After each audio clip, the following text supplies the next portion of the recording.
said to no one there. Together with the master, Crow, up close and personal, as he serenades you like he did in this live recording. The old hometown looks the same. And more. As a bonus, come and see the Bacchanal with This Sunday on episode 18 of On Dependency, reality radio at its best. We interrupt our regular schedule to bring you this important program. Recent inclement weather and the upcoming rainy season means our collective preparation starts now. This Sunday, Garth and Natasha speak with ODPM CEO, retired Major General Rodney Smart, who will share everything you need to know about the Office of Disaster Preparedness and Management. Major General Smart will also speak on behalf of the National Disaster Prevention and Preparedness Multi-Sectoral Committee about upcoming activities planned for National Disaster Prevention and Preparedness Month, which is being observed in May. You don't want to miss On Dependency this Sunday from 10 a.m. Listen live on I-95.5 FM or watch live on the On Dependency Facebook page or YouTube channel. On Dependency. We don't just share stories. We change lives. We change lives. On Dependency with Garth and Natasha. Reality radio at its best, where every life is a biography. Sundays at 10 a.m. and exclusively on I-95.5 FM. And streamed live on the On Dependency Facebook page and YouTube channel.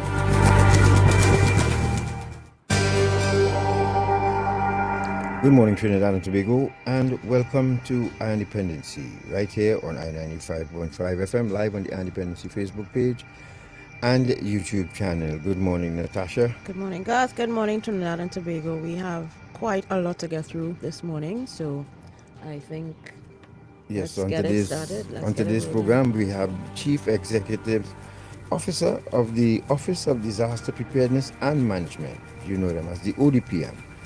He is Major General Rodney Smart, retired. He said he will be telling us this morning on what exactly is the ODPM, what are the roles and functions of the ODPM, and the work they do for Trinidad and Tobago with respect to disaster preparedness and management. He will also share with us plans by the National Disaster Prevention and Preparedness Multi-Sectoral Committee for National Disaster Prevention and Preparedness Month, which begins actually today. And because this is the 1st of May, so it's observed for this entire month.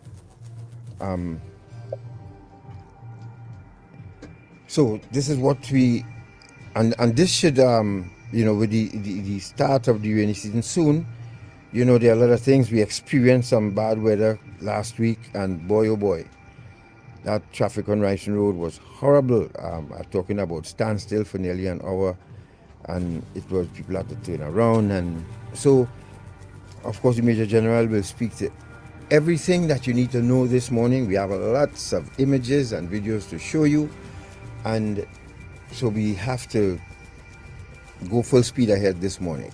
Remember, you can join us live on the Facebook, our Facebook page, On Dependency, or YouTube channel. Some of you asked, yes, you can actually put your Facebook or YouTube up on your television, so that, while you go about in the kitchen and stuff, you could have that to look at, listen. Those of you on the radio, welcome to On Dependency this morning.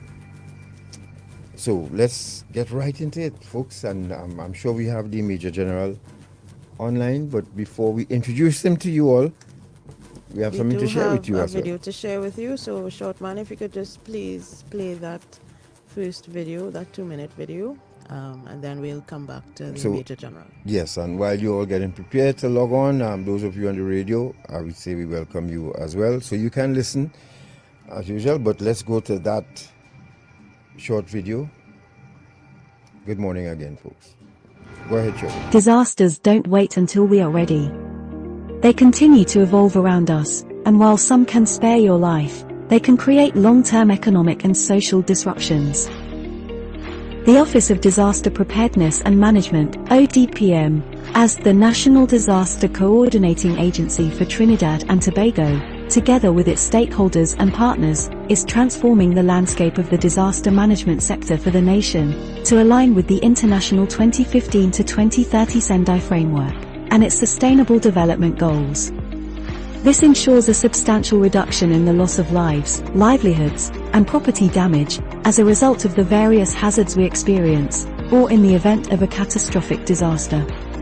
The world has developed an approach to disaster management by aligning regional and national comprehensive disaster management policies to the Sendai Framework, the global standard in disaster management, and Trinidad and Tobago, through the ODPM, continues to achieve great milestones in this regard.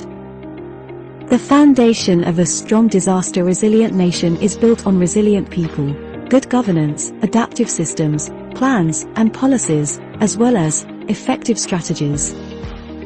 The ODPM spearheads national efforts aimed at preventing, understanding, identifying and reducing risks, as well as preparing, responding and recovering from disasters.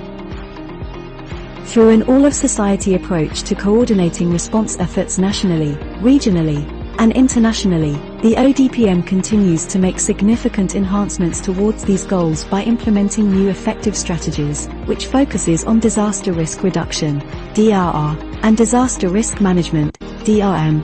The ODPM, in preparing Trinidad and Tobago to be more disaster resilient, places emphasis on activities in these key phases.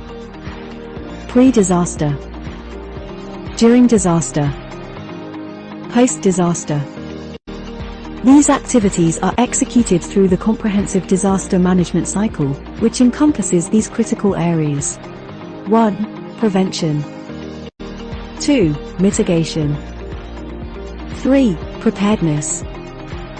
4. Response. And 5. Recovery. Join us as we take you through these areas. Right, that's introduction. We have another one to play for you, and somewhere once we get time, we will replay this once we have the time. So for those of you who join late would see it. So let's get right into it, folks. Good morning, Major General Rodney Smart. Good morning, God. Good morning, Natasha. Good morning, Trinidad and Tobago. And because you all are so popular, good morning to the global community, because I know you reach throughout the globe. Yes, sir. Thank you very much. Thank you very much for having the ODPM and the National Disaster Prevention and Preparedness Multi-Sectoral Committee. You're welcome, sir, and thank you. It's your first appearance on Dependency, and we welcome it. Folks, you know, Major General Rodney Smart is no stranger to Trinidad and Tobago. He served us well at the Trinidad and Tobago Defense Force, all the way to the top, and now he's continuing after his retirement to serve Trinidad and Tobago, now as Chief Executive Officer of the ODPM. So what you can start the ball rolling, say, if you have an opening statement, or you can get right into some of the questions that we have for you this morning. Okay, well, I would want to say again, credence and thanks to you all, because today, as you mentioned, God, is the start of National Disaster Prevention and Preparedness Month, a significant month in Trinidad and Tobago's development, Trinidad and Tobago's move towards sustainable development, and Trinidad and Tobago's move to ensuring that our citizens are more disaster ready and disaster resilient. So today is a very significant day for us. And in fact, the ball was started by the minister, that's Minister Hines, the Honorable Fitzgerald Hines, who started off with an address to the nation, making sure that we launch the program despite the long holiday weekend, that we started it on the 1st of May. And thank you very much for facilitating us with this. You're welcome, sir. So then let's deal with the ODPM first, sir. What is the mandate? For those of us who don't know in Trinidad and Tobago, what is the mandate of the ODPM and what are its key functions? Okay, the ODPM is the Strategic Disaster Management Office of Trinidad and Tobago. And when I use the word strategic, it operates at the national level all the way down to the base level. So we say national and local. It covers that whole breadth and width of disaster management in Trinidad and Tobago. And as the office responsible for the breadth and the width of disaster management, it does a number of things. And when I say a number of things, the responsibility, many times when people think about disaster management in Trinidad and Tobago, they think about response, that something happened and agencies of national security and other ministries respond. But disaster management is much wider than that. And in 2005, following the Indian Ocean tsunami, that was in December 26, 2004, there were over 225,000 lives lost. And after that, governments all over the world, and including our government, decided that we have to move from this response-centric approach to disaster management to a more holistic approach. And that is what the ODPM mandate is, to ensure that Trinidad and Tobago is disaster ready, is resilient, looking at the whole disaster management approach. And in the video that we showed at the start, you may recall that you will have seen pre-disaster. So there are things we must do pre-disaster. During the disaster, there are things we must do, and that is the response. And there's post-disaster, there are things we must do. So those three things are encompassed in what we call disaster management cycle. And specifically, the ODPM must ensure working with all the stakeholders, because the ODPM can't do it alone. We must look at how do we prevent disaster risk. So the first one in the cycle is the prevention. And those things that we can't prevent, how do we mitigate them? Those risks that are unpreventable, how do we mitigate them? But then there is the preparedness. So in the event that something happens, you train for it, you're ready for it. There is the response, as I indicated earlier on, that a number of times, people think disaster management is just response. Right. So there's the response. And the final one is the recovery. So the ODPM working with all the stakeholders responsible for what I just said there. Well, I know that most people, thank you for that explanation, and most people, because the ODPM name easy to call, I guess. So most people don't understand the coordination aspect of what you do. And we have a short video, short man, I think it's A, that explains the role that ODPM plays on a national level in terms of being a coordinating agency in times of disaster. When disasters strike beyond the capacity of the 14 regional corporations, or TEMA, the Office of Disaster Preparedness and Management immediately shifts from monitoring and supporting through the activation of the National Emergency Operations Center as Trinidad and Tobago's Strategic Disaster Coordinating Agency. The ODPM steps in to coordinate our national resources. Together, we utilize an all-of-society approach to save lives and bring relief to our citizens, visitors, and our Caribbean neighbors to build a more resilient Trinidad and Tobago and region. The ODPM coordinates resources during national disasters. And if I may, Natasha, thank you Yes. for playing that video. And you mentioned the word coordination, Yep. because that speaks exactly to the response in times of severe disasters. Once the situation goes beyond certain thresholds, the ODPM gets involved. Right. The local authorities would pass it on to the ODPM to get involved. And that is what that video speaks to.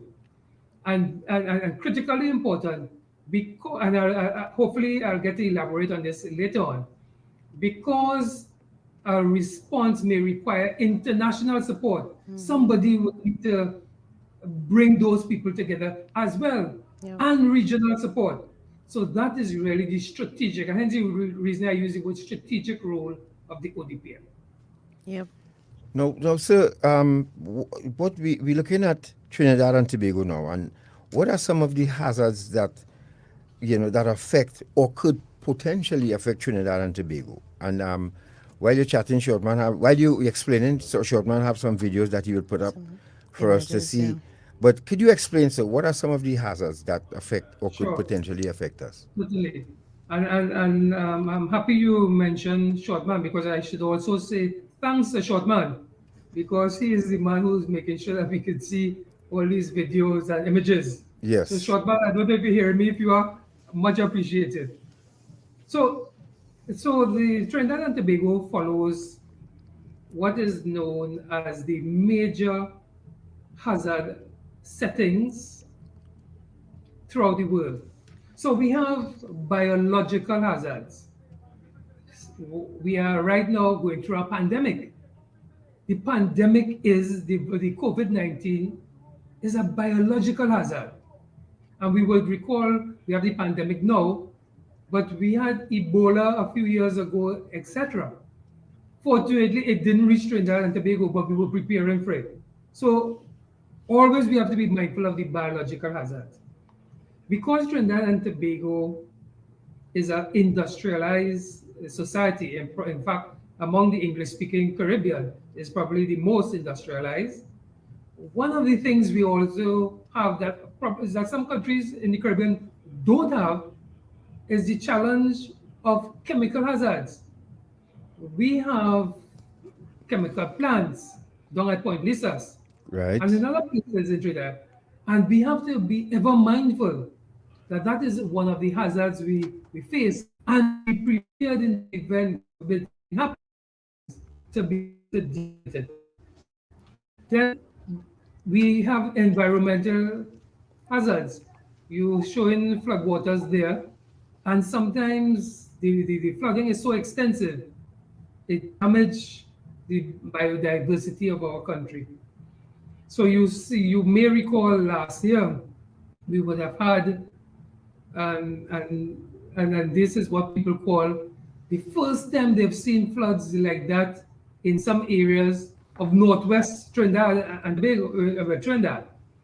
And when you understand that climate change is causing this difference in our landscape, the environment is suffering. So we must pay attention to our environmental hazards as well. Popular for us in this region and in Trinidad and Tobago is geohazards. When we speak to geohazards, we have here the challenge we face with earthquakes. So we need to be prepared for earthquakes. In Trinidad, we also have mud volcanoes. So that is another hazard that Trinidad and Tobago has to be prepared for. And then the one that we know so often, you're showing a roof on the hood of a car, and that is an example of hydrometeorological high winds cause this. So as a result of high winds, we again have another type of hazard to contend with. And as if that is not enough, we have technological hazards.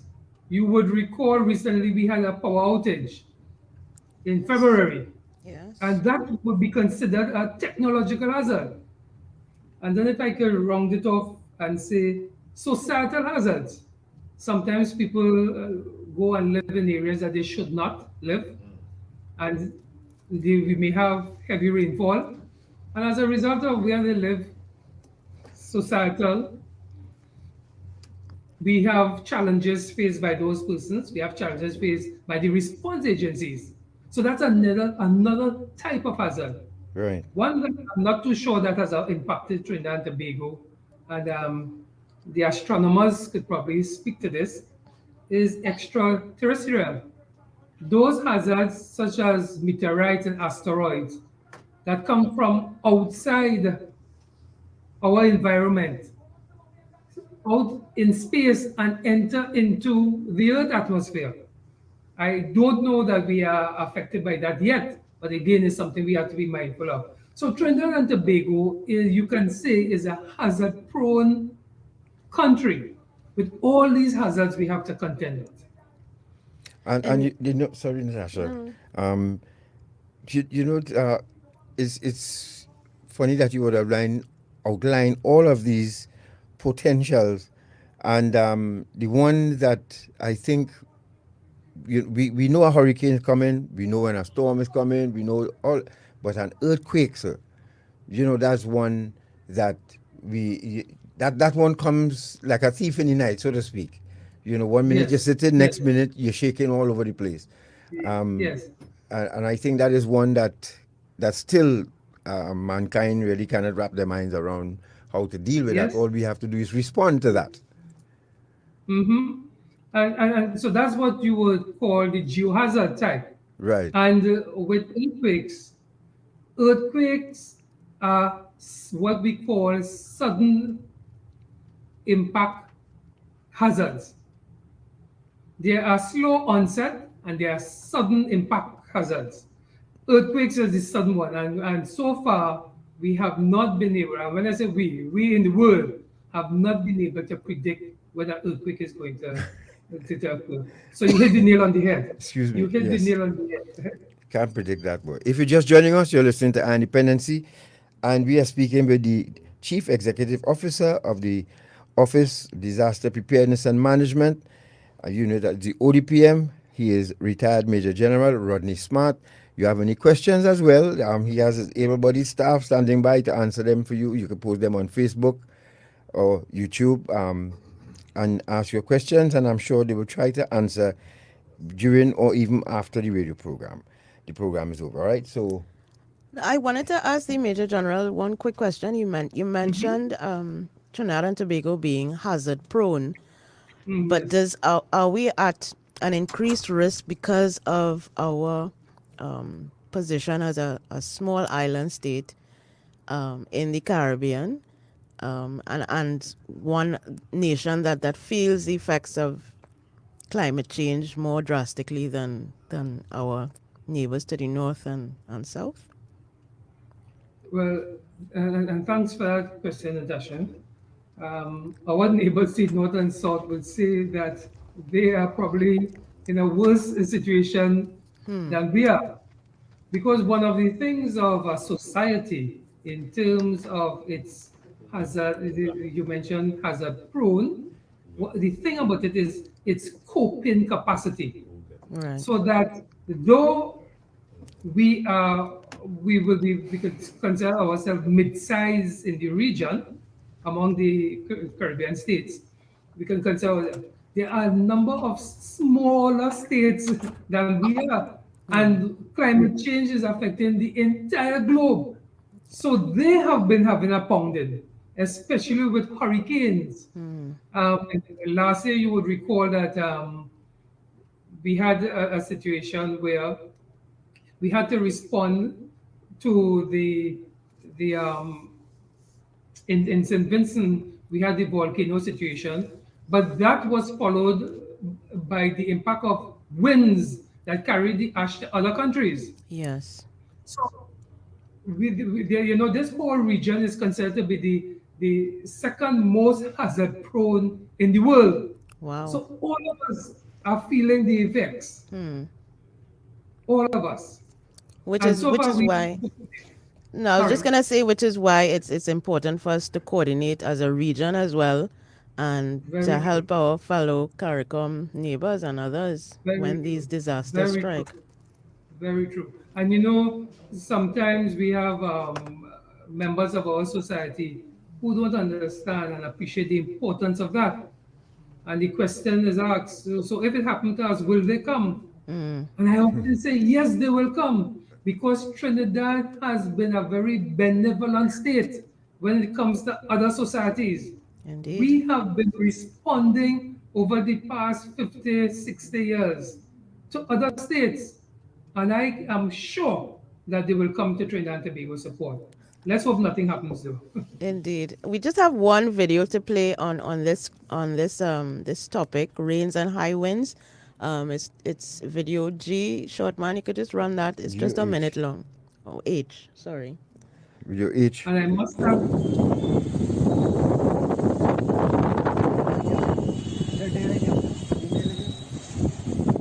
the high winds, which usually accompany the rain. I mean, dealing with both at the same time is really yes.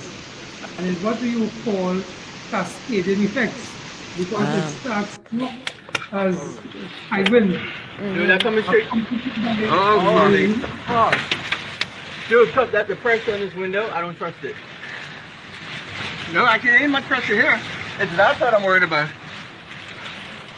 Dude, I can swear.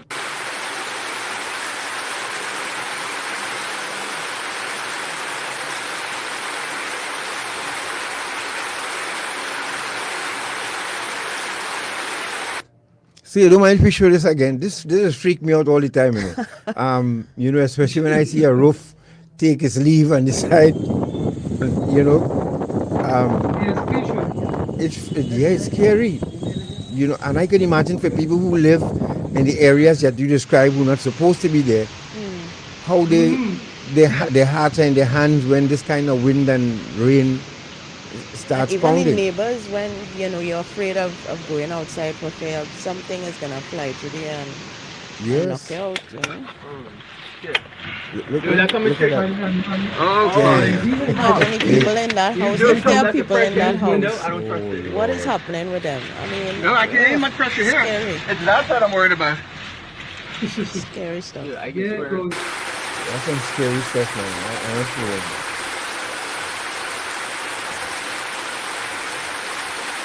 As soothing as the sound is, it can be very hazardous to certain people.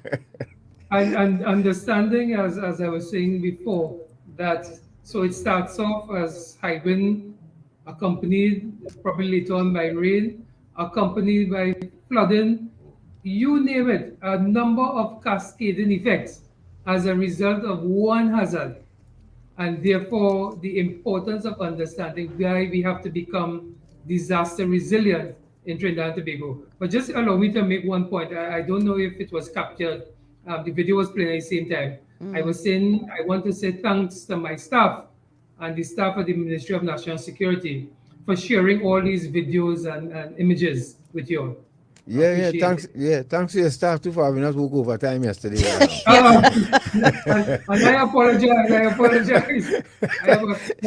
I think we wanted to give you all the best that we could. Yes. We felt like we were working ODPM too. Even this morning and all, they were on the ball. So thank them very much for being on the ball. And I hope you all took it in the spirit we meant it. Well, I understand who is the CEO too, so I'm not surprised.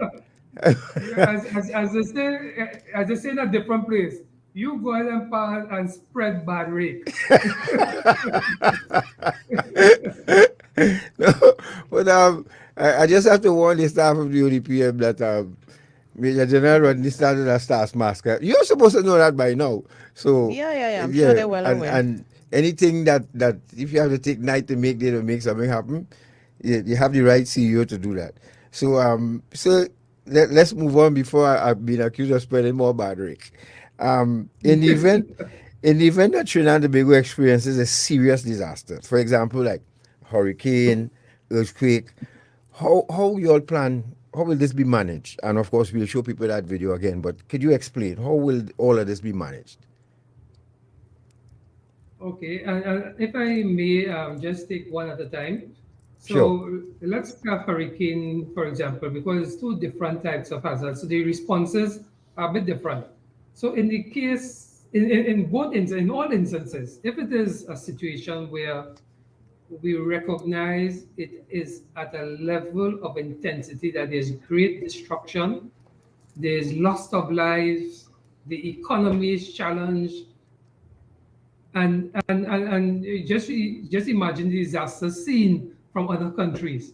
If it's a situation like that, one good thing about a hurricane most times is that it's a slow onset hazard. So you see it coming across the Atlantic Ocean, and it usually come across from Africa into the Caribbean. Of course, there are some that form from the west, the Pacific Ocean side. But for us, it is those that coming across the Atlantic Ocean. You can prepare for that. And hopefully you would recall I said there are three phases of disasters that we pay attention to. The pre-disaster. So in the pre-disaster, the ODPM and a number of the response and support agencies, they have been training. They have been collaborating. They have been building their capacity, building their capabilities. So all of this happening now. You mentioned earlier on the start of the hurricane season, which starts on June the 1st and goes all the way to the 30th of November. Well, we won't wait until the hurricane season starts. All now, agencies are preparing for the hurricane season. And one of the things that we have to remember is always accompanying the hurricane season, though they start at different times, is the rain or the wet season. And coming back to the hurricane, you can see it crossing the Atlantic. And as it moves across the Atlantic, because the Atlantic is a warm body of water and has been getting warmer every year because of climate change, the Met Office in Trinidad and Tobago, which provides our country with early warning. So that's an important part of the whole disaster management system, ensuring that we have an agency ready to provide early warning. They will provide early warning to the ODPM and all other agencies and the citizenry, letting us know what to expect. As a result of that, we are able, from the information they provide, to know whether it's going to be a category 1, 2, 3, or 5, as the case may be, and know where the first emphasis is going to be placed. If it's a category 1, or let's say a tropical storm, it will not get to, because sometimes you could predict what it will get to because of the velocity, etc.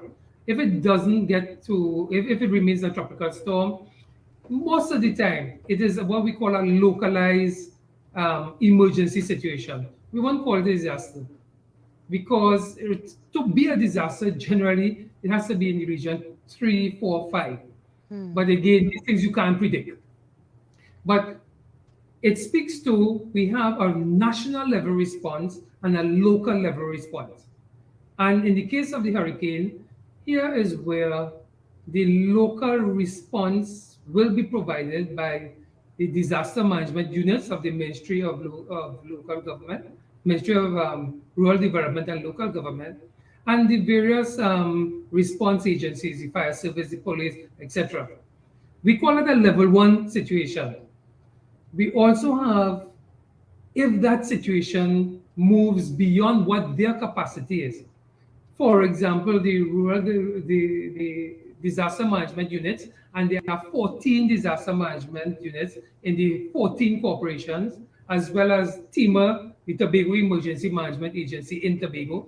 If it moves beyond their capacity, then they will ask the ODPM for support. That is when the ODPM gets really involved. Now, the ODPM is involved all the time because we're watching it and we're getting information, right, to how to prepare Trinidad and Tobago. So we're getting the information. But when it gets beyond their capacity, a request is made to the ODPM. The ODPM, once that request comes in, we say we move to level 2. And here's where we start bringing together all the other national resources, because the fact that it got up to level 2 is an indication that the resources at the local level need bolstering. Now, Trinidad and Tobago also uses a level 3. If the ODPM realizes that what we are facing is beyond the capacity, the national capacity, through the Minister of National Security and the National Security Council, what we will do is we will make a recommendation to them about bringing in resources from the region and international resources. So you will see a number of UN agencies in the country. You will see a number of NGOs, etc. And this is what the ODPM will be managing. They will be managing the international and regional support. They will be managing the international agency, but it will not take over from the disaster management units. We will be providing support to them. Unless the National Security Council says to the ODPM, so you take over the operations, the ODPM will always be providing support to TEMA and to disaster management units. Now, in the case of an earthquake, what will happen is that the earthquake is sudden. And if we have a devastating earthquake, immediately the ODPM will get involved because it is a devastating, immediate situation. So we don't have to wait to find out whether or not there's support. It will be all around us. We'll be seeing it. So the ODPM gets involved and get all the national response agencies involved with regard to how do we now treat with this situation. A big player in this is the Ministry of Works and Transport, because buildings are fallen, buildings are threatened. So the Ministry of Works and Transport, through their engineers, through engineers in the private sector as well, we will pull everyone together, or they will ask for support as well. And what happens, and this is something I want to share with the public. Recently, the ODPM did an exercise, a rapid damage assessment, and there were close to 100 engineers or technicians who participated in that exercise.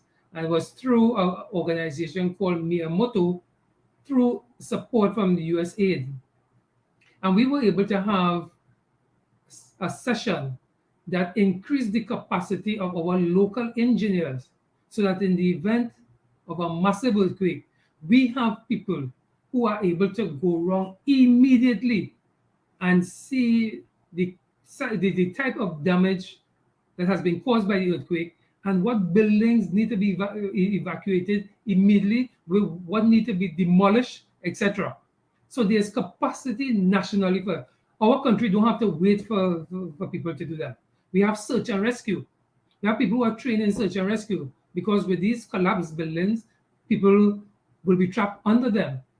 So all of these things happen. As I said, the response for earthquake is a little different from the response, but we still use the same 3 levels, level 1, 2, and 3.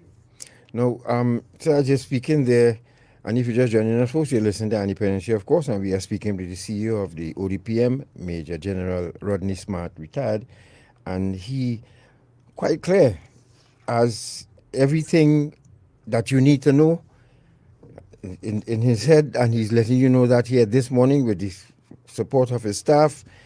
Remember, you can join us on Facebook and YouTube and Dependency, so that you can see some of the images and videos that we have to share with you, this because it's important. The hurricane season starts in June. This month, it's the month to start, the preparedness, and there's this multi-sectoral committee that is set up to deal with this issue. So you have any questions, you post it on Facebook, on our Facebook page, and of course YouTube channel. Somebody asked about tsunami. I don't know if Major General could speak to that. If in the event that we have, thank God we never experienced one to the degree that I've seen it destroyed places all over the world. That's another thing that's really, if I could use the term, dread, and we dread having one hit us here. But if you could allow me that, sure. They've said that our first capital, St. Joseph, was destroyed by a tsunami. Right. you know. So it's not something, hopefully we won't ever have to experience it here, but it's something we also have to realize. So for the person who asks the question, tsunamis are usually caused because of some phenomena that happen in the ocean. It could be an underground volcano that exploded. It could be a massive landslide, or, as happened in most instances, a massive earthquake. Through the collapse of the earth, what happens is that this volume of water, and especially if it happens in very deep water, this volume of water moves slowly towards the coastline. And if the coastline is one where it is easy to flow, easy flow, there is no coral reefs, etc., to help break it up. What will happen is that that will flow all the way inland, sometimes as much as 1 mile plus, as what happened in the Indian Ocean. We have been, through the assistance of the Caribbean Tsunami Association, we have been working with communities. We've worked with Karanaj community. We're hoping sometime soon to start with our second community to get them tsunami ready, because this is something we really have to pay attention to. Yes, especially those who live on the shore, On the close to the coastline. coastline, and you know, yeah, you really have to, and I appreciate that work being done. So it's 10:42, and you see how fast time can run on this program, especially when you're giving information. So, so we want to offer to anyway. Let's go to this one, then we take a break. What are the rules of the Tobago?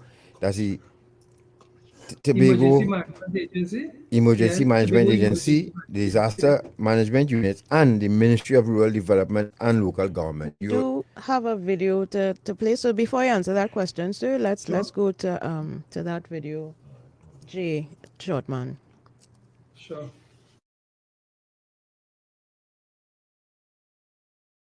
What we're trying to do is really speed up the whole process for doing the assessment, and also being able to submit this information for further processing, like for social assistance, etc. Benefit us, and when I say us, I don't mean ODPM, but us as disaster managers, forms themselves better. With a few clicks, we can add fields. With a few clicks, we can subtract fields, so we can always modify the whole data collection process very easily.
All right, so what that, folks? We had a little emergency. Our, radio listeners, yes, this video has no sound. Major General is still there? Yes, I'm here. I'm here. All right. Can you talk us through what we're seeing on our screens? Yes, sure, certainly. Thanks. Oh, okay. So let's finish. Shortman, loop it again. Let's go again. Let the Major General explain what we're seeing here. Talk. Yes. So in general, what you're seeing here is a training session that the ODPM is having with the disaster management units as well as TEMA. Right. And the initiation of this training session was a request we had made to the United States Military Liaison Office at the U.S. Embassy. We said to them that we wanted to move the way how we capture data in the fields to a more using a more technological approach. And they understood what we were attempting to do, and they agreed to offer us some tablets.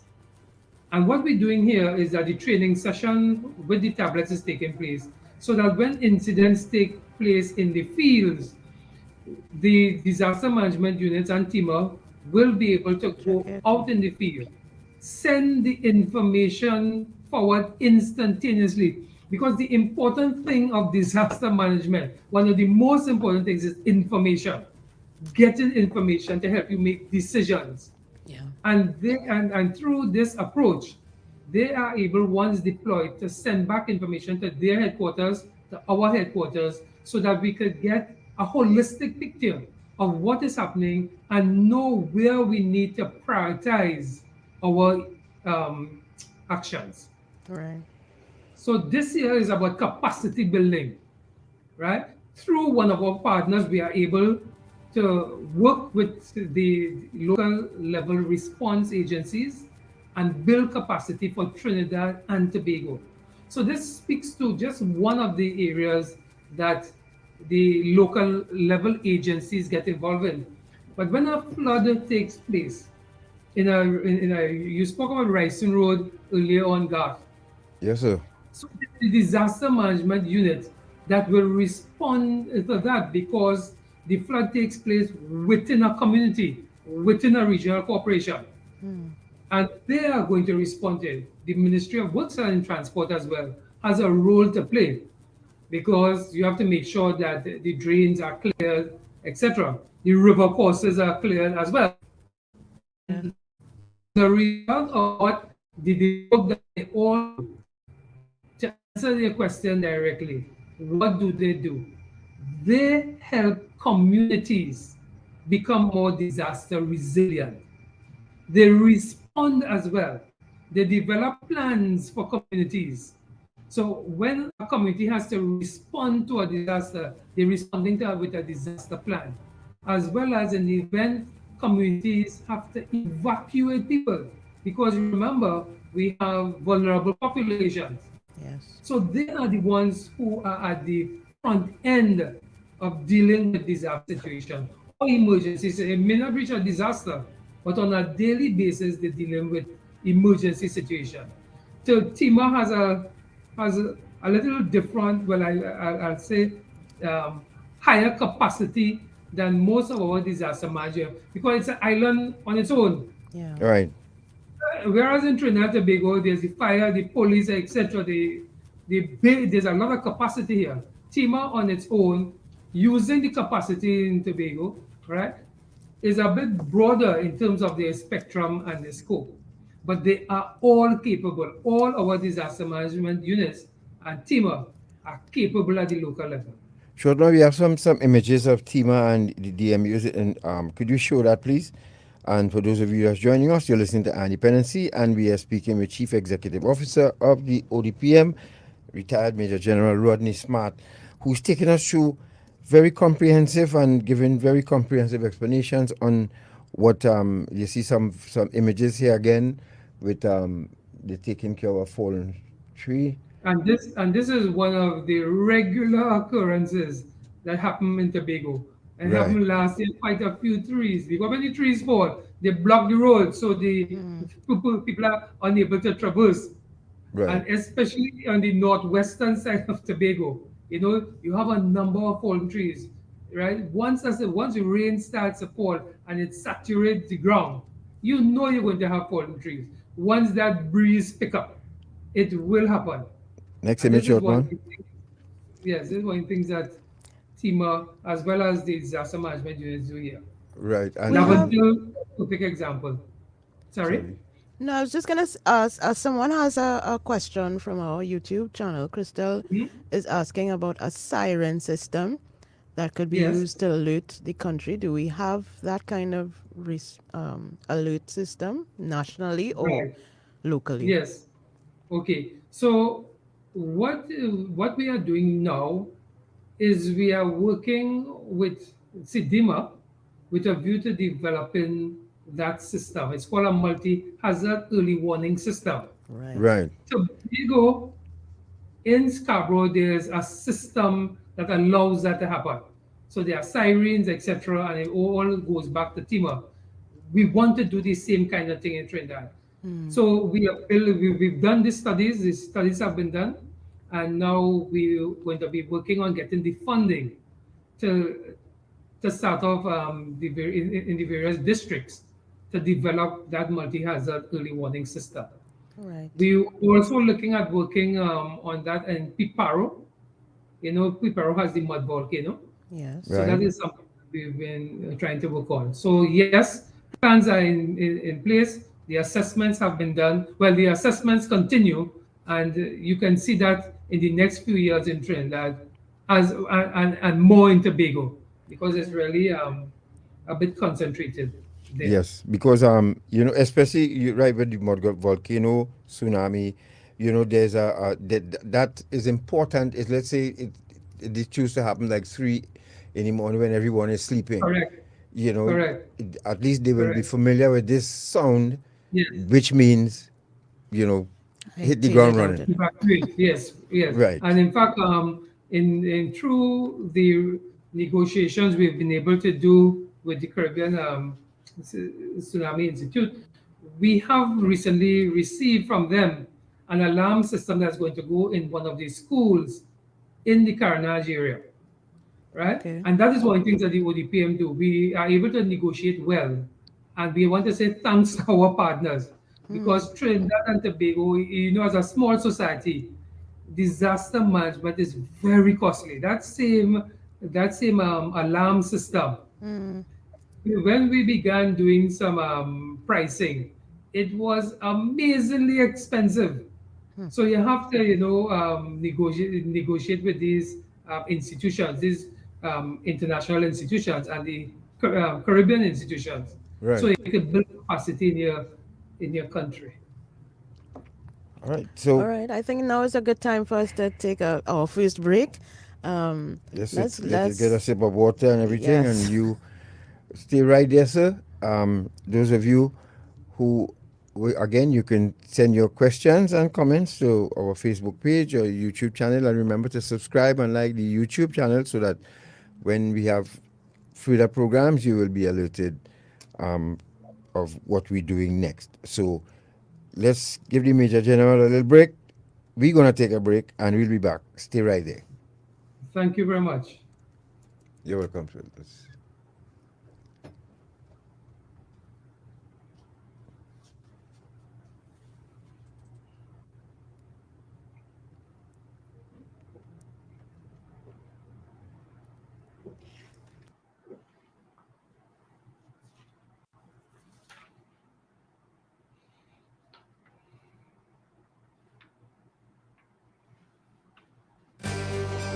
Ion Dependency with Garth and Natasha. Reality radio, at its best, where every life is a biography. Sundays at 10 a.m. and exclusively on 95.5 FM. And streamed live on the Ion Dependency Facebook page and YouTube channel. I on Dependency invites you to support the Charity Brunch Tobago Style, hosted by Choice Foundation and Friends this Saturday, May 7th from 7 to 11 a.m. The Charity Brunch is being held to support a child in need of urgent medical treatment. Each meal costs just $100. The menu features roast pig, fried pig, pumpkin bread and muffins, served with your choice of fried fish, smoked fish, saltfish akra, barbecue wings, or gyro pork. There will also be corn soup and fish broth available on the spot, and hot and cold drinks to wash it all down. So go head over to the River Riverside Plaza compound this Saturday, May 7th from 7 to 11 a.m. to support Choice Foundation's charity brunch Tobago style. For more information, contact 372-1017 or 358-3259. This event is supported by on Dependency. Finally, Welcome Relief comes in the form of a scientific-based program that shows us how to manage through the tough, current challenges. Called Habitalism. It features best-selling author on positivity and happiness, Dr. Tal Ben-Shahar, integrated with the award-winning Intangence methodology of Ross. Visit habitalism.me to register now for this free life-transforming program endorsed by the United Nations established University for Peace.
This Sunday on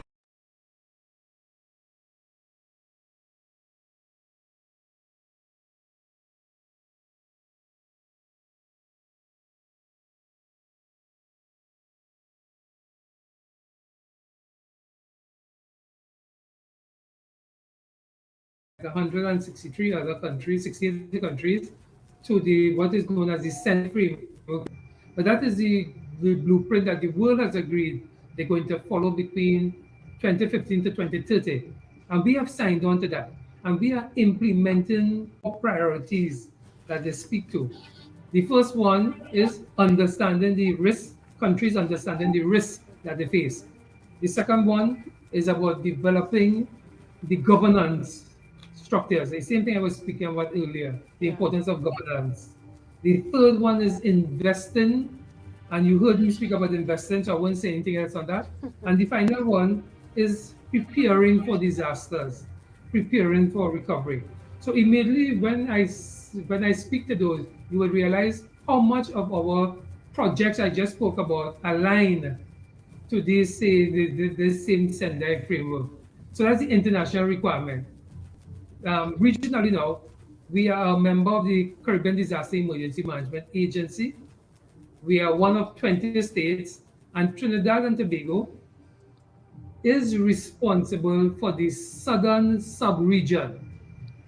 The southern sub-region consists of Grenada, Guyana, Suriname, and Trinidad and Tobago.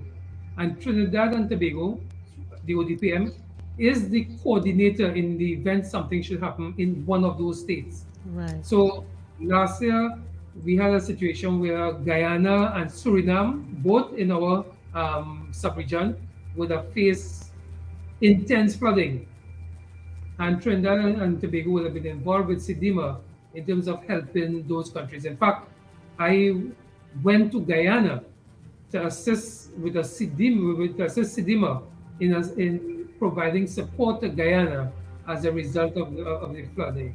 Trinidad and Tobago, I don't know if you recall, provided containers of disaster relief items to Suriname, in addition to St. Vincent, which is outside of our sector, but because they are our close neighbor, we also provided support to Suriname. And I want to take the opportunity to thank to the citizens and everyone who came out of those countries. So just let me just that's my bridge answer. Yes, understood. But I just want to apologize to the especially those on Facebook. You had a little crash a while ago with the internet feed, so we apologize for that. And but we are back up now. Yes, we are back up now. It's sometimes with these, just like what we're speaking about this morning, you can't predict the these hazards things. of the environment. The hazards of the environment. Yes. So it is both an enabler and a hazard. Yes. We humbly apologize for that, for what happened there. And but we're back on now, so you can join us again on our Dependency Facebook page and YouTube channel as we continue this discussion with the Chief Executive Officer of the ODPM, retired Major General Rodney Smart. Shopman, we have a disaster relief in the region video to show you all. So Shopman, if you can go to that, please, we appreciate it. So, and those of you on radio, you can follow along with the audio. So let's go to that video now, Shopman. That's V, disaster relief in the region. In light of the eruption of the La Sufrera volcano, the Office of Disaster Preparedness and Management, the ODPM, has been entrusted to step in as a leading disaster coordinating agency on behalf of the government of the Republic of Trinidad and Tobago in the national effort to provide support to the people and government of St. Vincent and the Grenadines.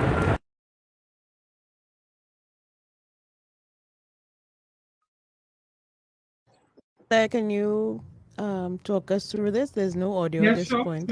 Sure. So what you see happening here is disaster items coming from the corporations, from TEMA in Tobago. And the ODPM is playing a critical... Shopman, is it that the volume going up and down, or what's causing that? Go and ahead, here sir. you see the items on the port being loaded onto the vessel, right? Yeah. One of our vessels from on the sea bridge, and the items arriving in St. Vincent and the Grenadines. St. Ralph, yes. Yes, I remember this video. Yep. Yes. And Trinidad would have sent 2 vessels loaded with items from individuals, from businesses, from NGOs. They were quite pleased with Trinidad and Tobago's effort, especially given that they had some serious challenges with things like water. I recall easily that the Energy Chamber was a big player in arranging for water to go to St. Vincent on vessels. Here, the vessels are being loaded with mattresses. And these are, and I'll take the opportunity to say, these are all the things that St. Vincent and the Grenadines requested. Yeah. We were able to provide nearly every single thing. Hats off to Trinidad and Tobago. Indeed, indeed. And I mean, a disaster of that magnitude and in frequency, because how often does a volcano erupt, Yes. required a similar level of response. And I'm proud to know that Trinidad and Tobago was able to help our brothers and sisters Yes, in St. yes, Vincent and the yes. Grenadines. Including sending our defense force, across there to ensure that, the kind of support that they wanted, they were able to get. Yes, I can remember how that moment of pride that I felt when I saw the Lieutenant Colonel stepping off that vessel and greeting the Prime Minister. Yes. Yes. That image has stuck in my head to know that, and I'm sure you all felt proud looking at that as well. Yes. If so, folks, once again, we apologize for the drop in the feed, but it's back up now, so you can join us again on Facebook and YouTube channel so that you can see some of these things that we have to share with you. Really interesting. Indeed. And apart from St. Vincent and the Grenadines, though, sir, there were some other of our neighbors that we assisted in this last year. And so talk to us about that and what were some of the additional challenges that COVID put on that relief effort? Yes. All right. And I'll add to what I said previously. We mustn't forget the assistance we provided to Barbados. Yes. Because Barbados became under the impact of the volcano because the ash cloud blew eastwards. And Trinidad and Tobago responded in less than 48 hours in being able to obtain items from businesses. Some volunteered, some we paid for, and we were able to send that off to Barbados. And they didn't have the scale of the brooms that were needed, the mops that were needed. We were able to do that. In the case of Suriname, as I would have indicated, we got from them the items that they need. And this is the second time I'm saying we send the items that were needed, because one of the challenges countries had the year before, you would have recalled the challenge that the Bahamas faced when they had this hurricane that sat over Abaco and Grand Bahama for about 2 days. And eventually they got support from all over the world. But a lot of the items they got were not items that they needed. So we were able to, as a country, provide these regional countries with the items that they needed and the support. You asked about some of the challenges. Yeah, COVID-19 was a big challenge, big challenge. Items came all the way from Speyside, from Charlottesville, moved almost instantaneously to Trinidad and placed on the vessels. It was at a time when there was a rotation taking place. So it meant that we had to get support from the Port Authority of the Port of Port of Spain to get the kind of assistance we would have needed. We would have reached out to the Defense Force to get people to drive the forklifts, etc. So COVID-19 challenged us. To the best of my knowledge, while there was, I think, 2 persons who eventually became infected, the mass of persons were not infected, which was good.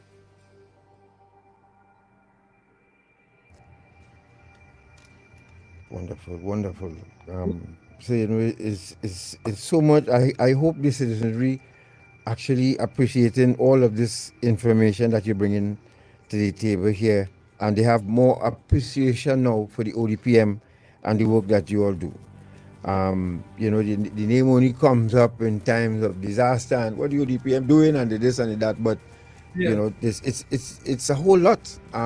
This organization, the ODPM, it's a whole lot that you all do, and it's really refreshing to hear you break it down so succinctly here this morning. I'm going to congratulate you for that and your staff at the ODPM. Well done. The work that you all have been doing and continue to do for us. Thank you. Thank you very much. You're welcome. So folks, we go to the break, right? Yeah. Let's take, because the month of May was designated annually as the National Disaster Prevention and Preparedness Month. And so when we come back, we'll discuss that. We'll hear more about that. Let's take this quick break and we'll be back. Stay right there, folks.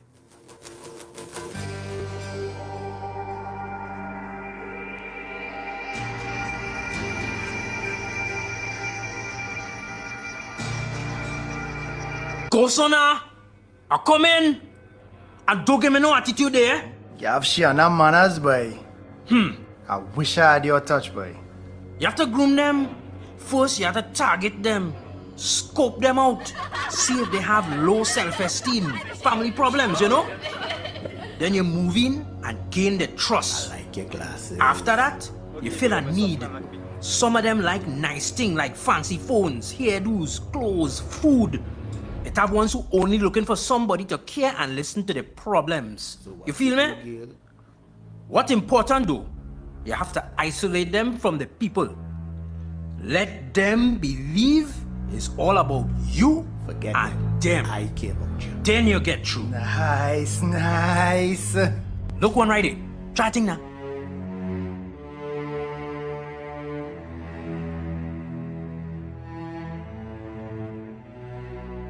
A message from the counter-trafficking unit of the Ministry of National Security.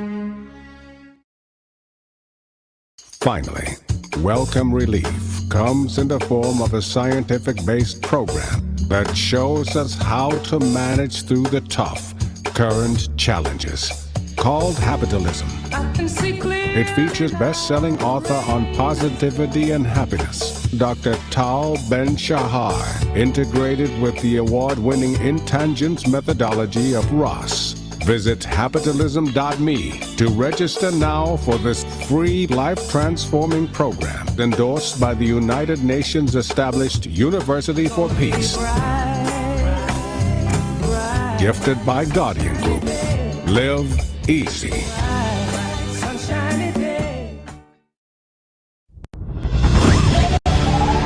On Dependency will be a morning show in 2022. That's right.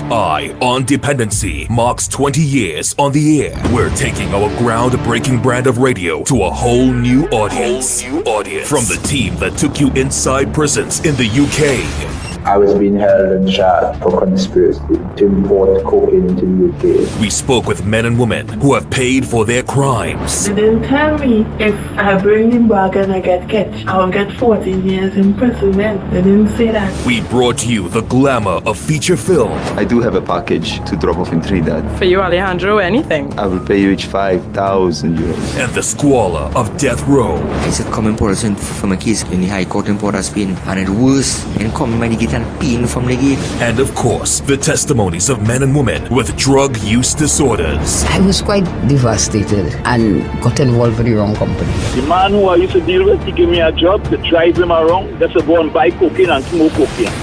From Toronto to London, New York to Los Angeles, Scarborough to Point Fortin, and everywhere in between, Eye on Dependency has been your source for drug information. Join us as we move to Sunday mornings, 10 a.m. Don't miss Eye on Dependency. Listen live on I-95.5 FM or watch the live stream on Facebook and YouTube. Eye on Dependency. We don't just share stories. We change lives. We change lives. Eye on Dependency with Garth and Natasha. Right, so we're back. Thank you very much for staying with us. And we are having a conversation with the CEO of the ODPM, retired Major General Rodney Smart, who has been very comprehensive. We have to slow him down at times because he has so much information for you that he needs to get everything in. Major General, the month of May, tell us about that, designated annually as the National Disaster Prevention and Preparedness Month. Could you elaborate a bit, please? Sure, certainly.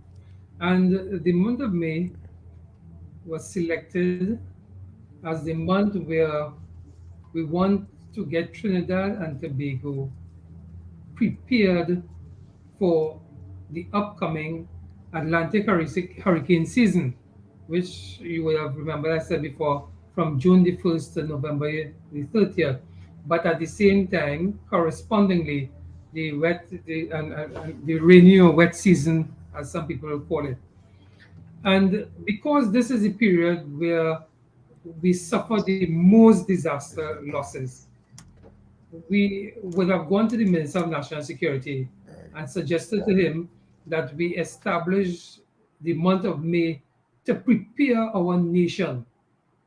In the event something would happen, we would be in a better position to respond to it. He liked the idea, he took it to cabinet approved it.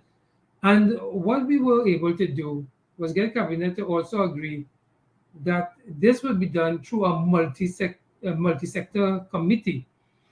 And this committee comprises about 20 plus agencies, ministries, etc. And it will be expanded because cabinet gave us the approval to co-op.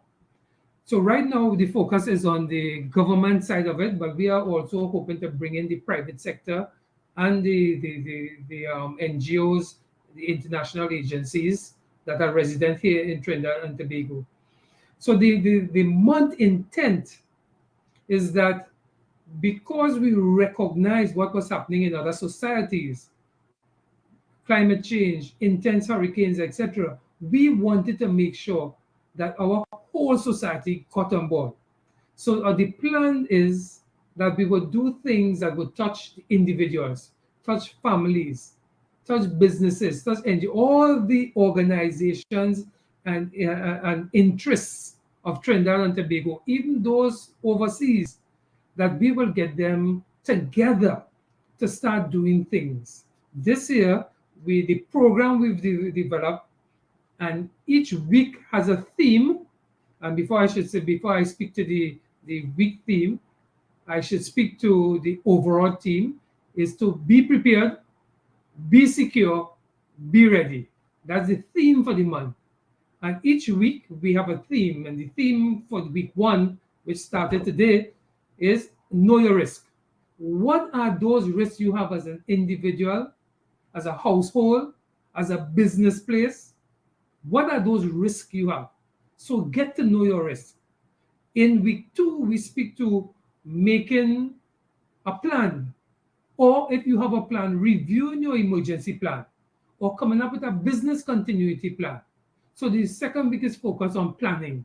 The third week is focused on assembling the resources. You have a plan, you know your risk, you have a plan, you must now get the resources that you need to be able to withstand a challenge you may have. And the final week is the week we call Act and Assist. How do you prepare yourself in the event to respond to a disaster situation, but also your community, not just yourself, your community, the workers you have employed. How do you help them? So it's 4 weeks of a diverse number of things, and the intent is to make our country ready. Now, I want to underscore before I end, it is not just being ready because of the hurricane season. This is a committee that sits throughout the year. And this is the same committee that is planning the things I spoke about earlier, the policy, the plan, revising the laws, etc.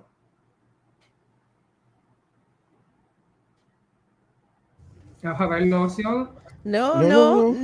We want you to continue and elaborate on some of the activities. What will people see and hear and experience during this month? Yes, and again, I must apologize. So I said the feed, something went wrong, and you know, you're trying to catch up and trying to get back. Right, so understand, yeah. really apologize for that. It happens sometimes, but let's go now. We have smooth sailing, so folks. If you're just joining us, you're listening to Dependency, of course, and we're speaking with retired Major General Rodney Smart, who is now CEO of the organized the ODPM.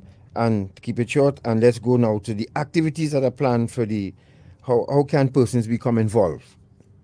Okay, so thanks again for the opportunity to share this.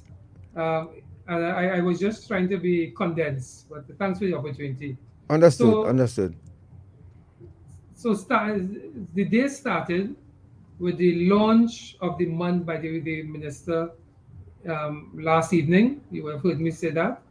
And today we will have what is known as 30 days, 30 ways. Every day there's going to be a tip placed on the ODPM's website and eventually on all the other websites for all the other agencies, where there's a tip for the day to assist persons become more knowledgeable and to act, not just to know, but to act in terms of what that tip suggested to you.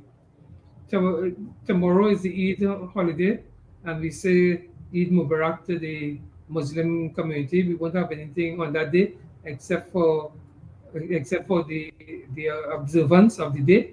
But on Tuesday we kick off again, and we are having a series of webinars.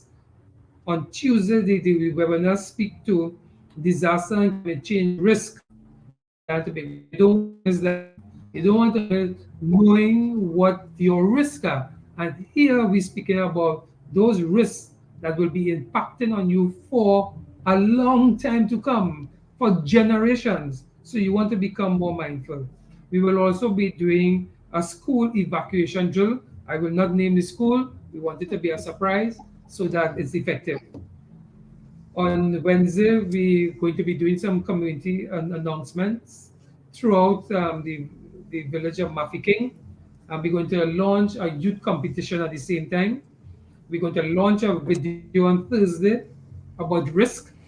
And on Friday, big day on Friday, big day on the Brian Lara Promenade, there is going to be a caravan, big day, where there are going to be over 20 booths, different booths of ministries, agencies, etc., who are going to be displaying what you need to know about disaster risk reduction and disaster risk management. It's going to be expansive. In fact, I've been told that we may have to flow over on the other side of the Brian Lara Promenade because of the kinds of interests we've been having. Right. But also, in the morning just before that, there will be Demos, which is a window and door company, has partnered with us for a second year. And I want to say thank you to them. And they are going to be doing a webinar for those who may not be able to get down on the promenade. And the promenade is from 11. They are going to be doing a webinar, and the webinar is resilient home construction and building back better. That is an important webinar, and let me tell you why. Last year, we had some heavy winds incidents, and you may recall the amount of roofs, I don't know if you remember, that people lost. Yeah. Yes. As a result of the heavy wind. And this is something that is important for Trinidad and Tobago builders, for young persons who are going to be building their homes, for the more elderly who already have their homes, making sure that you pay attention to these principles. Yep. Should I go on to week 2? Say again? Should I go on to week 2? week Yes, two, you the could touch on second it every bit, yes. Correct. Because I don't want to be too long-winded. So in the second week, we're speaking about there is going to be the United Nations Office for Disaster Risk Reduction. We'll be having a week-long activity in Trinidad and Tobago, started in Tobago with a project called Making Cities Resilient. So we're looking at how do we make our communities more resilient. And then that conference is going to come to Trinidad at the end of the week. And alongside all of that, we're going to be launching some videos. Another highlight is on the 12th, which is the Thursday, the fishing community of Orange Valley is going to be hosting a safety training program. This we are doing, the committee is doing in collaboration with the Defense Force and in particular the Coast Guard. Coast Guard is joining us to start looking at how can we make our fishing community safer. You will remember some incidents that we've had with people, with our fishermen on the high seas. Yes. So how can we help them, right? This is going to be repeated in the 4th week in Speyside. So one in Trinidad, one in Tobago. This whole month of activity, we call it the coming out from the pandemic. But at the same time, we are mindful of the rising numbers. And while this is our 3rd year, in year 1, we didn't have much happening. Year 2, we did a bit more. In year 3, we are coming out. So we're now going into the communities, right? So that speaks to the work we're going to do with the fishing community. On the 14th, which is the Saturday, we will have an outreach in the Caranage community. On the, I don't know how I reach the 14th without the 13th. On the 13th is big caravan down south on the Harris Promenade. The same caravan we had in the north the week before, the Friday before. On the 13th, we'll be down on Harris Promenade doing the same thing we would have done. I'm jumping to the 3rd week, which is the week of the 15th. Again, there's going to be evacuation of schools, evacuation of ministries. This will be done every week. The fishing community of Speyside, I think I made an error. I said on the 4th week, but it's in the 3rd week. On the 18th, Wednesday the 18th, we're going to be doing the fishing community of Speyside. And then we're going to be having another evacuation drill for a ministry and for some schools. Penal, Debe area, we're going to be coming to you with a community outreach on the 21st, Saturday 21st. And in the final week is the real big action week. Here's where we're going to be doing some exercises and drills. We wanted to do a bit more, but unfortunately, the rising numbers, it means that we have to taper it down a bit. But we're going to be having, between the 25th and the 27th, a number of exercises. We call it the National Drill and Field Exercise. And here we're going to be exercising the community of Piparo, understanding the mud volcano situation that they have there. We're going to be exercising them, and that is going to take place on the 25th. And on the 27th, we're going to be doing an evacuation, a caravan in Tobago. So the caravan will then move to Tobago on the 27th. So on the 7th, the 13th, sorry, the 6th, the 13th, and the 27th, caravans in Port of Spain, Harris Promenade, San Fernando, and Tobago. And in a nutshell, those are the main things I want to throw out. Every day, almost every day, there's something but I don't want to be long-winded. Yeah, you're keeping real busy, and that's good. You know, folks, the Facebook feed is giving a little problems, but the YouTube channel is still up and running, so you can join us there if you wish, because we on the final legs now of this interview with Major General Rodney Smart, and to citizens in preparation for the upcoming wet and hurricane season. We have 2 videos to show, so we can show that, and then you can elaborate when we return. Yeah. God, Is that just okay? let me just say one thing first before we go to the video. Sure. And what I would like to say is that the calendar is currently in all today's newspapers. Okay. Right. All the newspaper has the outline calendar as well as it's on the ODPM website. Right. It will be Lovely. placed on all our websites during the week. Okay. And we have Thank the you. calendar here to we could show it as well. Shortman, you can go to the video, DD and EE. The Office of Disaster Preparedness and Management understands that replacing your important documents can be a hassle during times of hazards or disasters. The ODPM would like to share some simple tips to help you be better prepared by collecting and protecting important documents before disasters strike. 1. Collect and copy vital documents such as birth papers, photo IDs, certificates, and medical records. 2. Save to your flash drive, scan and upload copies to your cell phone, personal email, or cloud account. 3. Laminate copies of your document to place in your grab-and-go bags and secure in resealable bags. The ODPM wants you and your loved ones to be better prepared. For more information, visit www.odpm.gov.tt. A message from the ODPM. Whether wet or dry season, hazards can strike without warning, causing you or your family to quickly evacuate. You may not have the time to grab the essentials. Be sure to have your grab-and-go bag in easily accessible locations. Here are the top 7 categories that should be included and tailored to your family's need. 1. Non-perishable food items, water and utensils. 2. First aid kit and extra medication. 3. Personalized items.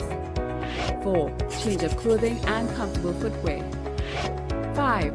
Copies of important documents such as birth papers and certificates. 6. Cash and small bills. And 7. Tools, safety items, and equipment. For more information on how to be ready, visit odpm.gov.tt. A message from the ODPM.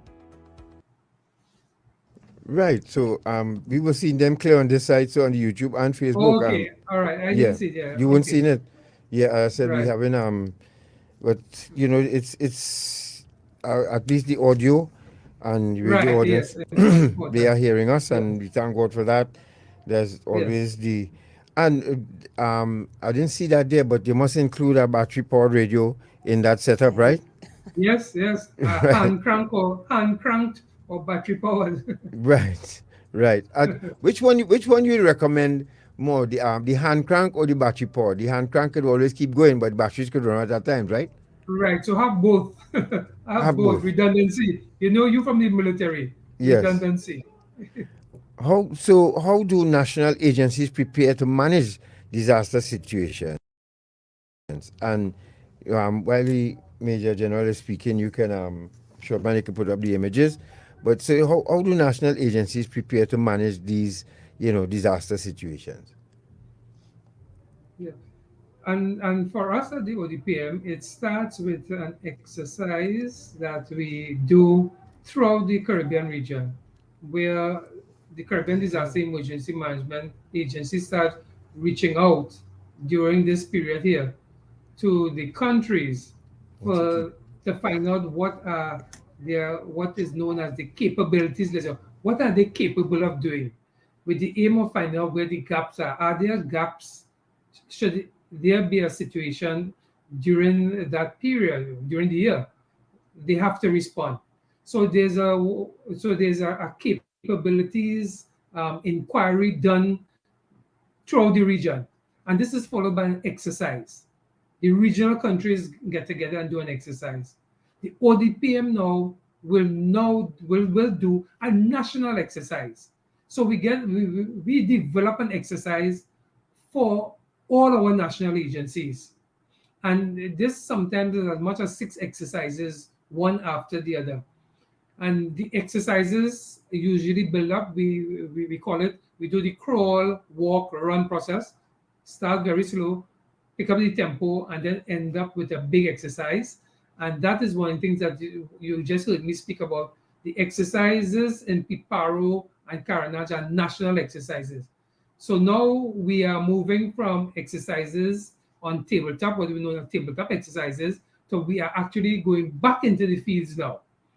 And it is all about developing their capacity You would recall we showed a video where there was an interaction between the ODPM, the DMUs, and TIMA, DMU's Disaster Management Unit, and the Tobago Emergency Management Agency. This is all part of that training to prepare people so that whenever an incident occurs, whenever we have to respond, the national agencies are not just responding, they're responding because we've done training together.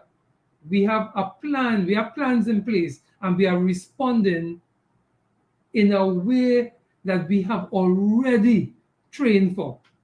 It sounds like a military organization, right? Correct. Right. That's right. Yes. So quite a lot of training to answer your question takes place. We also looking at the equipment because I spoke about the capabilities, seeing where the gaps are. The ODPM, because it has what we call the strategic disaster resources for Trinidad and Tobago, right? We would provide those agencies that have gaps with items that we have in our warehouse, so that when this hurricane season kicks in, people are ready to go. But this is not just for hurricanes. It's if an earthquake takes place, we are able to. If a chemical spill takes place, if an oil spill takes place, we are ready to go. So it's a regime of training that takes place in Trinidad and Tobago. All right. So before we run out of time, we're going to forego the next break and go straight to this question, because we know that members of the public are anxious to get some more information about this. Now, on Friday last, Minister Gonzalez, who is the minister responsible for public utilities, laid a report in Parliament about the recent power outage, the blackout in Trinidad. And one of the areas identified by the Commission was the absence of the involvement of the ODPM. Could you explain why it was, why the ODPM was reported absent for that disaster? Yeah. Well, thankfully it was not a disaster, but an emergency situation. An emergency, right? And yes. And I must admit that I was really taken by surprise when I heard those words used, understanding that the ODPM would have shared what it did on that day to coordinate among the various agencies. And I mean, I don't want to speak about the Commission report. I haven't read it, except for what I saw in the newspaper, right? But probably what I should focus on the ODPM's response. And what the ODPM did from the ODPM on the day that power outage took place, the ODPM, interestingly, was conducting one of the same training exercises I just spoke about. It was conducting a training exercise for national agencies in debris management. Earlier on, God, you would have mentioned the earthquake. Yes, sir. There is right now taking place a project called Preparedness. And that project, I would have mentioned earlier, Miyamoto and USAID. USAID is providing the funding. That project is looking at our cities, and it is a pilot project looking at Port of Spain. And what will happen in the event we have a catastrophic earthquake in Port of Spain? And as part of that training was how we were going to manage debris, because the amount of cubic meters of debris that is going to be caused by a catastrophic earthquake in Port of Spain, you have to plan for that. And the ODPM on that day was planning. And you would recall I also spoke about the work that we did through these organizations with the engineers from the Ministry of Works and Transport and some in the private sector. Yeah. When the event occurred, the ODPM has standard operating procedures. The hazard that occurred, let me use the term, the hazard that occurred was a power outage. So the ODPM naturally went to TNTech to find out from TNTech what is the situation. Once we had gotten a sense from TNTech what was happening, what the ODPM continued to do was to begin checking with the other agencies, all the other response agencies, because we recognize over time from citizens calling in to us and from us reaching out that this thing was throughout Trinidad. We would have reached out to Tobago, and Tobago would have said to us, TIMA would have said to us, no, Tobago is fine.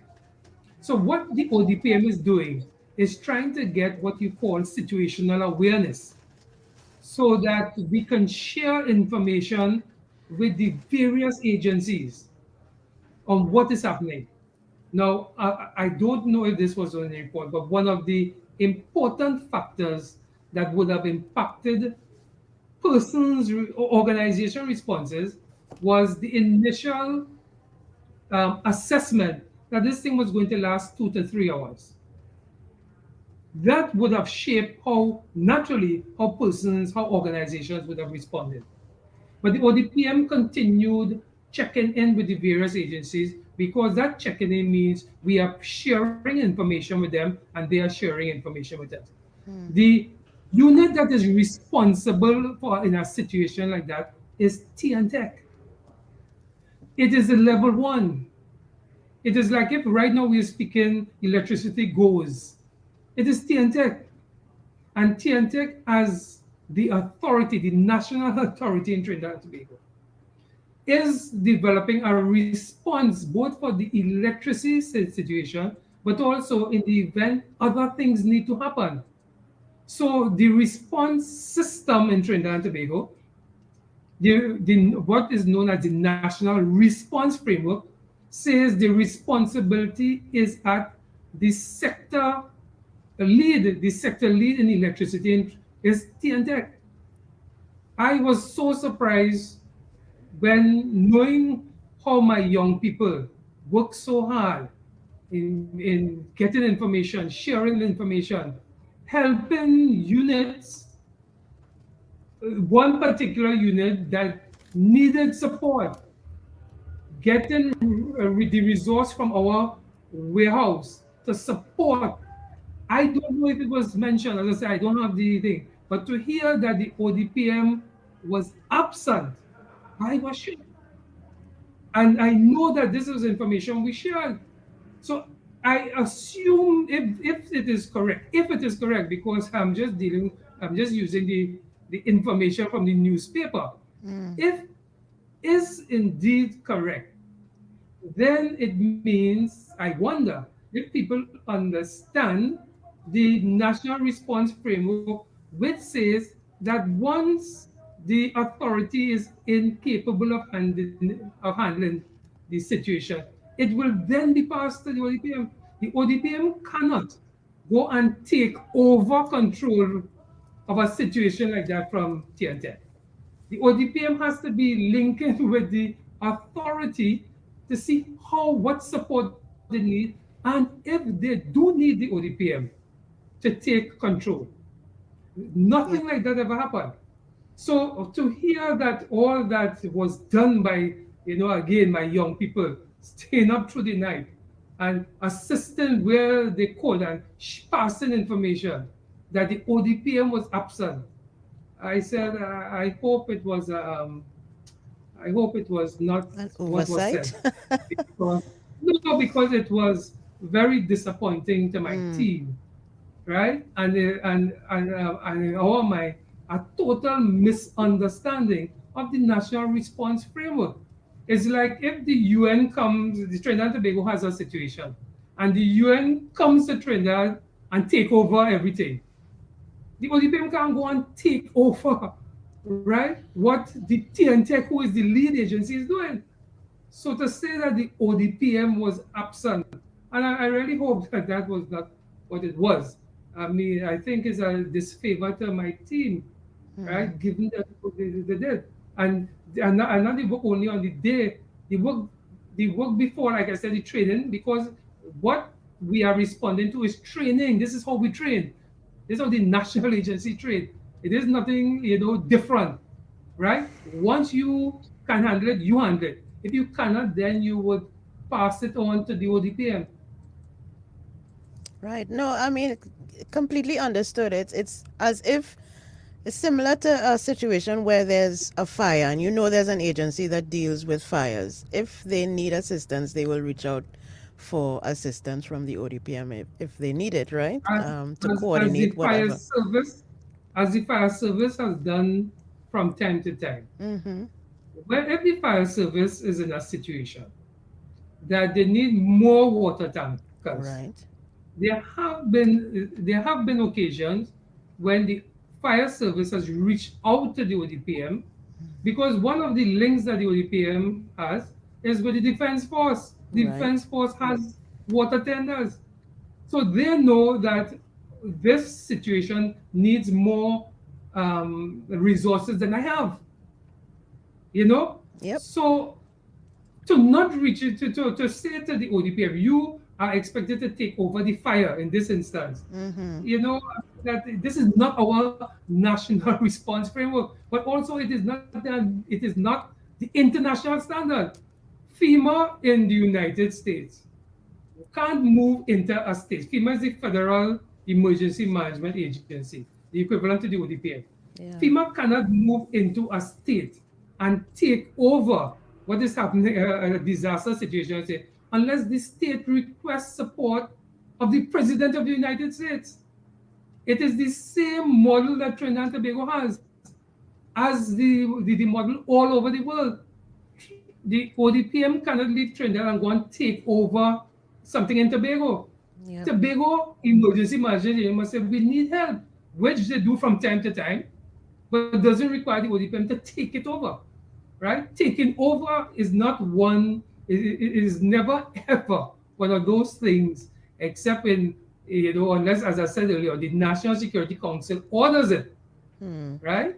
So the ODPM was, but again, as I said, I haven't read the report. I just saw what I saw in the newspaper, and it, I also saw a comment that said something like people were ball watching, right? And to know that all this coordination was taking place, right?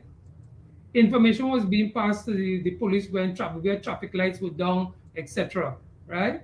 Where there were situations in the night. That information was being shared. The fire service had some situations they had to deal with because there were high wind events at the same time.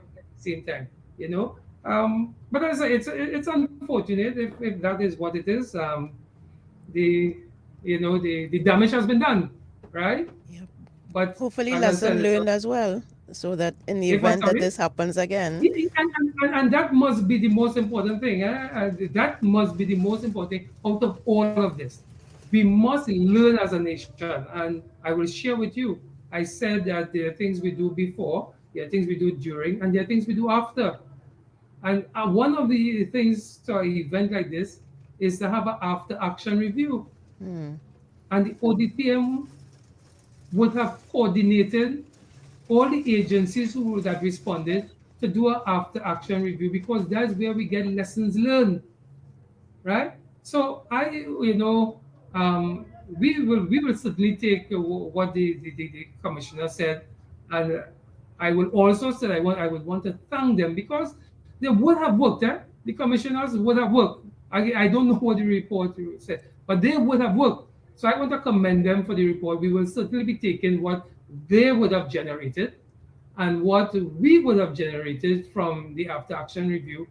And we will be looking at how do we improve Trinidad and Tobago resilience when it comes to a power outage, right? We will be looking at that, right? How can we get together to make sure that what we experience as a nation, we won't have to go through this again. All right, so moving away from the challenge the ODPM face with a report like that, there is a bigger picture for us, and it's all about building disaster readiness, all about building disaster resilience, And you see your show here this morning, educating people about what the system is, right? What makes what makes the system work over time and builds its capability to be able to deliver to Trinidad and Tobago as well as the region. If you're just joining us, you're listening to our Dependency, and once again, we apologize. And you missed a lot. Our YouTube channel is still up and running, though, and if you need to get back to the beginning of this program, we advise that you visit the channel and you can get the program from the beginning, and hope that you get Okura with everything that was shared here this morning. Very comprehensive.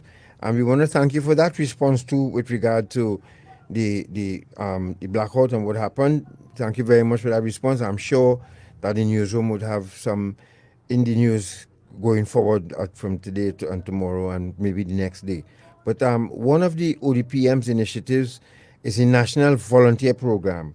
Could you elaborate what is this and how can persons become volunteers to the ODPM? The National Volunteer Program is a program we would have relaunched with a wider scope than how it was previously. And what the program is attempting to do is develop in Trinidad and Tobago a cadre of persons with various skills that could be applied to disaster management situation in Trinidad and Tobago. So that if it is that you are, a student or an expert in the area of prevention, I spoke about prevention, mitigation, response, preparedness, response, and recovery. If you have an interest, if you are expert, if you are a student in any of those areas, and that is the whole disaster management cycle, then we want to encourage you to become a volunteer, because our program is going to look at how do we take this capacity we have in Trinidad and Tobago and apply it to making our country more resilient, better prepared. That is what we want to do.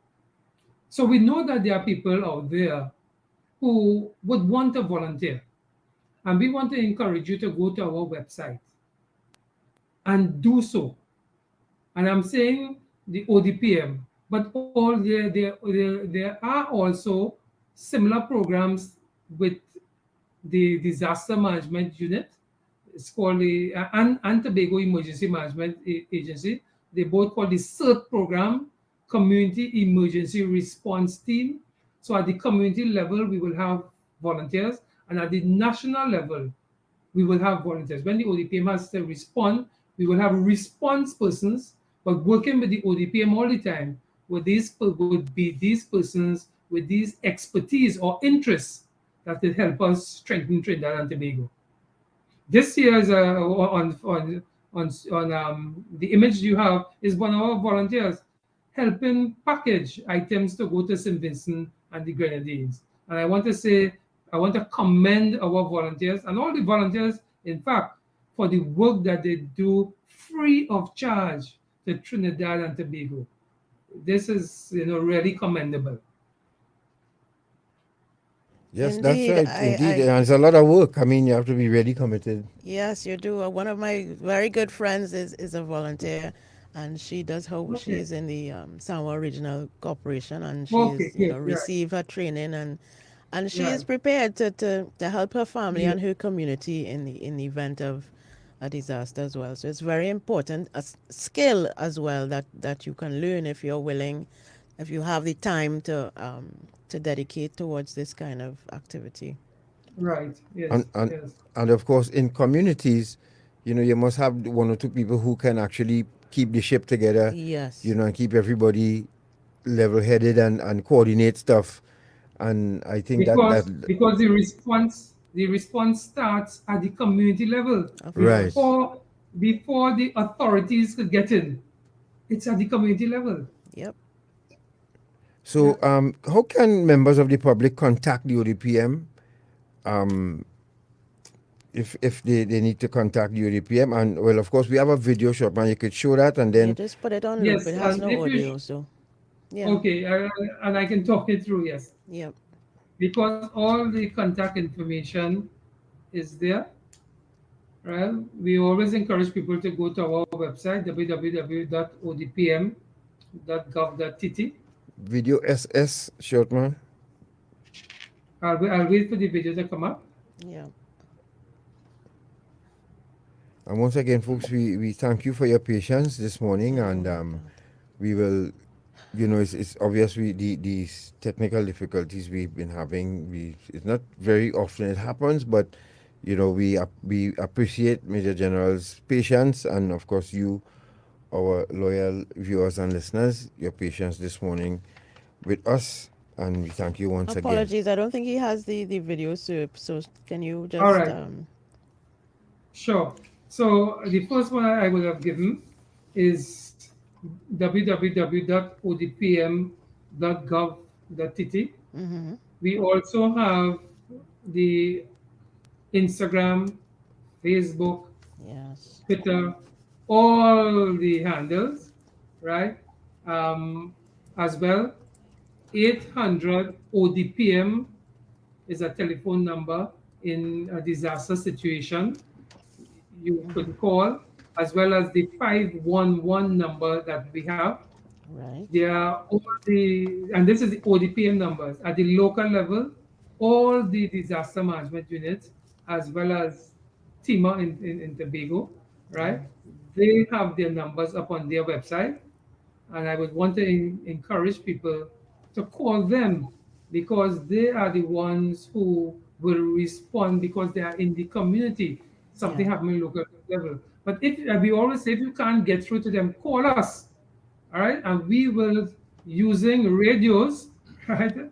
I stress radios because we will, during the power outage, we communicated using radios, even though there was a challenge with the telephone system, right? We will contact them.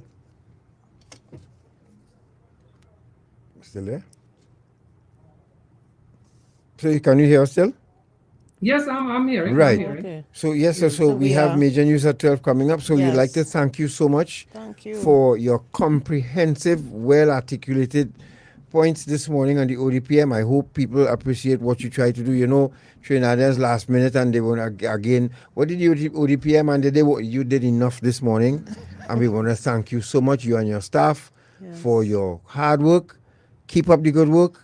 And best of luck for the upcoming month of activities. And I know in your hands, the ODPM will go places. Thank you once again for your service, and to your staff. And thank you, your station, Shortman, everyone. Thank you for this support to the ODPM and the whole National Disaster Readiness and Resilience Building. Appreciate it. You're welcome. You're welcome, sir. God bless. Take care to you and the folks at the ODPM. And we'll keep in touch. Certainly. Up next, major news at noon. At noon with Stilling Anderson. Yes, Good folks. afternoon. And followed by Take Two with you know who. Roger and Dominic. Okay, take care, folks. Be safe out there. And we supposed to be still wearing masks, right? Yeah. Wow. Boy, Chindy, you're special, yes? I looking even at the Ascension Football League, and I'm looking at almost no one is wearing a mask. No. And you still have to be telling adults, No, back up, COVID done. go back, COVID back up. done, God. What are you talking about? I don't know. Wow. COVID done. Sometimes, when I look at people like, the ODPM and the Major General, and everybody trying their best to educate and keep this country focused, the Ministry of Health and the officials, and still this was real hard to govern, boy. I ain't fooling you. It's really unfortunate that people have to be working overtime to keep telling people the pandemic is not over.